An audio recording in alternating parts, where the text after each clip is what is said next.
What if I told you the next big thing in the Yellowstone universe isn't about the Duttons at all? It's not set in Montana. It doesn't revolve around land wars or family feuds.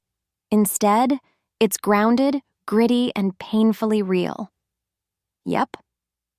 We're talking about 4/6s. And trust me, this one's different. So here's the deal. 4/6s, or 6666, is officially on the way. And if you think it's just another spin-off riding Yellowstone's coattails, you're in for a surprise. Because this isn't just an expansion of Taylor Sheridan's empire, this is a reset, a redefinition of what the Yellowstone franchise can be. Let me break it down for you. Unlike the high-drama, high-stakes chaos of the Dutton Ranch, 4/6s shifts the spotlight to real cowboy culture. The 6666 Ranch is a legit operational ranch in Texas, with deep history, real cowboys, and actual dirt-under-your-nails grit. This series isn't about power plays in Montana. It's about what life looks like beyond the Dutton legacy, what the modern cowboy life actually feels like today.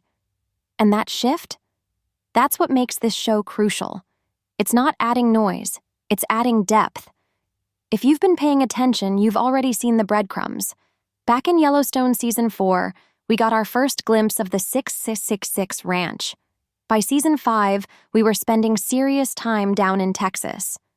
At first, it looked like a detour, but in hindsight, that was set up. Sheridan was planting the seeds of a whole new branch of the franchise, and now, nearly 4 years later, we're still waiting on it to bloom. Now here's where things get weird. Paramount has confirmed a 2025 release, that's great. But we're halfway through the year and still no release date, no trailer. Barely a whisper. Why the radio silence? Honestly, if you've followed Yellowstone's rollout pattern, this isn't exactly new. Paramount has a habit of dropping news last minute, as if they know this franchise markets itself. So maybe we'll get a surprise trailer in the fall and a premiere not long after. That wouldn't shock me one bit. But let's get to the real reason so many of us are invested in 4/6s. One word, Jimmy.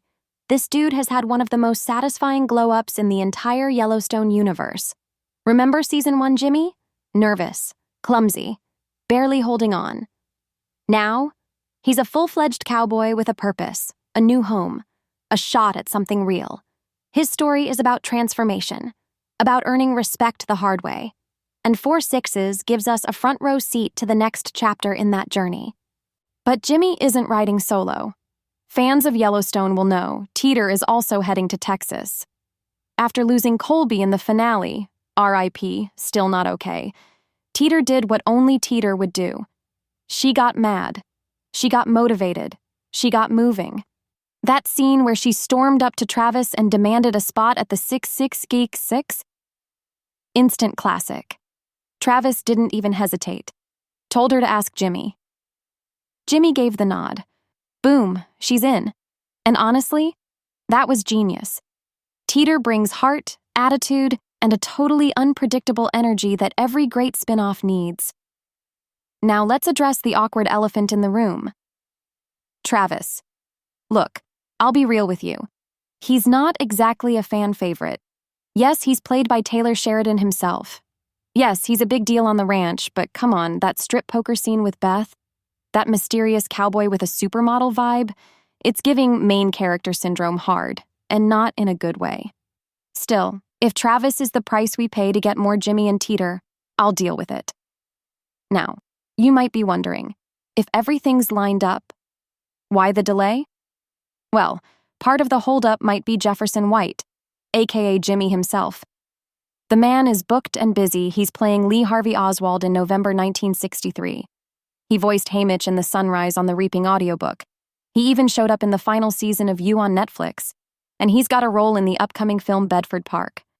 So yeah, his schedule is packed. But fingers crossed the timing works out. Jennifer Landon, who plays Teeter, seems more available. So once Jimmy is ready, the gates can open. According to IMDb, 4/6s is still listed as in development for 2025.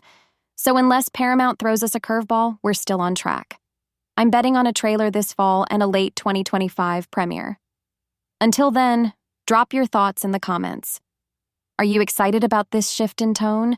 Is Jimmy enough to carry a series? And seriously, what is the deal with Travis? For more updates on 4/6's, Yellowstone, and every spin-off in this wild Western universe, make sure to like, subscribe, and turn on notifications, and hey, the video on screen might just be your next obsession.